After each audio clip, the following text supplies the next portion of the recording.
Hello everyone, आप सभी को मेरे यूट्यूब चैनल पे स्वागत है। दोस्तों, आज हम आप लोगों के बीच क्लास 10th के पार्ट जीव जनन कैसे करते हैं बताएंगे। मोस्ट इम्पोर्टेंट प्रश्न है, मोस्ट इम्पोर्टेंट क्वेश्चन को आप लोगों के बीच हम ला रहे हैं, तो आप लोग मेरे यूट्यूब चैनल पे बने रहिएगा। देखिए, कहता है जनन।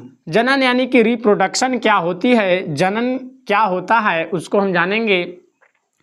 अपनी जाति या वंश की निरंतरता को बनाए रखने के लिए अपने जैसे जीवों को पैदा करने की प्रक्रिया को हम जनन कहते हैं। यानी अपने जैसे जीवों को पैदा करने की प्रक्रिया को जनन कहते हैं। जैसे गाय को जन्म देता है, बैल यानी कि गाय एवं बैल यानी कि क्या करके रिएक्शन करके यानी कि जनन करके बछड़े का जन्म देते हैं, वो जनन कहलाता है। जैसे कीड़े को जन्म देते हैं, तो जनन हम किसे कहेंगे कि अपने जैसे जीवों को जन्म देने की प्रक्रिया को हम जनन कहते हैं। ऐसे भी लिख सकते हैं कि अपने जैसे जीवों को पैदा करने की प्रक्रिया को जनन कहा जाता है। तो आप लोगों को समझ में आ गया होगा कि अपने जैसे जीव को जन्म देना, क्या करना, जन्म देना ही जनन कहलाता है। मतलब अपने जाति, अपने वंश और क्या कहते हैं, अपनी संख्या को निरंतर बनाए रखने के लिए जनन करना क्या है, आवश्यक है। तो लिखेंगे कि अपनी जाति या वंश की निरंतरता को बनाए रखने के लिए अपने जैसे जीवों को पैदा करने की प्रक्रिया को जनन कहते हैं। या ऐसे भी लिख देंगे कि अपने जैसे जीवों को प्रक्रिया यानी अपने जैसे जीवों को पैदा करने की क्षमता को जनन कहा जाता है। अब जनन के प्रकार, मतलब जनन के प्रकार, टाइप ऑफ रिप्रोडक्शन। जनन के कितने प्रकार होते हैं? तो जनन के दो प्रकार होते हैं, एक लैंगिक जनन, एक अलैंगिक जनन।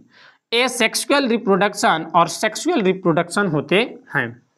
अब मेरे प्यारे बच्चों, अगर यह पूछता है कि अलैंगिक जनन किसे कहते हैं या अलैंगिक जनन क्या होता है, तो लिखेंगे कि एकल जीव के द्वारा ही नई संतति का निर्माण होता है, उसे हम अलैंगिक जनन कहते हैं। एकल जीव के द्वारा ही नई संतति का निर्माण होता है, उसे अलैंगिक जनन कहते हैं। अर्थात एक जीव ही दो या दो से अधिक भागों में टूट करके नए जीवों का यानी अपने जैसे नए संतान का उत्पत्ति करते हैं या नए जीव का उत्पन्न करते हैं, उसे हम अलैंगिक जनन कहते हैं। इसमें विभिन्नता बहुत नहीं पाया जाता है इसमें, यानी कि अपने जनक के समान ही जीव जन्म लेते हैं। जैसे अमीबा हो गया। अमीबा जो होता है,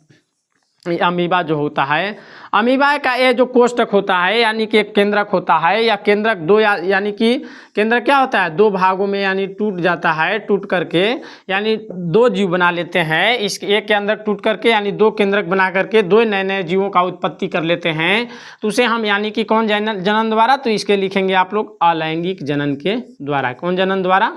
अलैंगिक जनन के द्वारा। अमीबा हो गया, पैरामीशियम हो गया, हाइड्रा हो गया, ये सब अलैंगिक जनन के द्वारा यानी अपने किसी विशेष निर्मित संरचना के द्वारा ही नए संतान की उत्पत्ति करते हैं, उसे हम अलैंगिक जनन कहते हैं।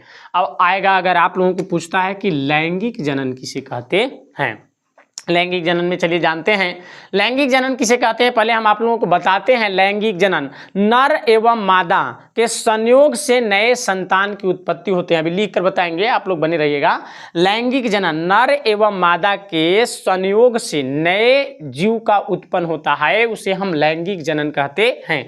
जैसे जो मानव होते हैं, मानव यानी जो होते हैं स्त्री एवं पुरुष, स्त्री व पुरुष मिल करके यानी संयोग करके अपने जैसे संतान को क्या करते हैं, उत्पन्न करते हैं, अपने संतान उत्पन्न करते हैं, उसे हम क्या कहते हैं, लैंगिक जनन कहते हैं। कौन सा जनन कहते हैं? लैंगिक जनन कहते हैं। जैसे गाय हो गए और बैल मिल करके यानी कि संयोग करके अपने जैसे संतान की उत्पत्ति करते हैं, उसे हम क्या कहेंगे, उसे हम लैंगिक जनन कहेंगे हैं। यानी लैंगिक जनन में यानी दो जीवों की आवश्यकता होती है। कितने जीवों की आवश्यकता होती है? दो जीवों की आवश्यकता होती है, और दो जीव संयोग करके अपने जैसे संतान की उत्पत्ति करते हैं, उसे हम लैंगिक जनन कहते हैं, सेक्सुअल रिप्रोडक्शन कहते हैं। तो चलिए चलते हैं, लिख लेते हैं इसको कि लैंगिक जनन किसे कहते हैं। इसको और अभी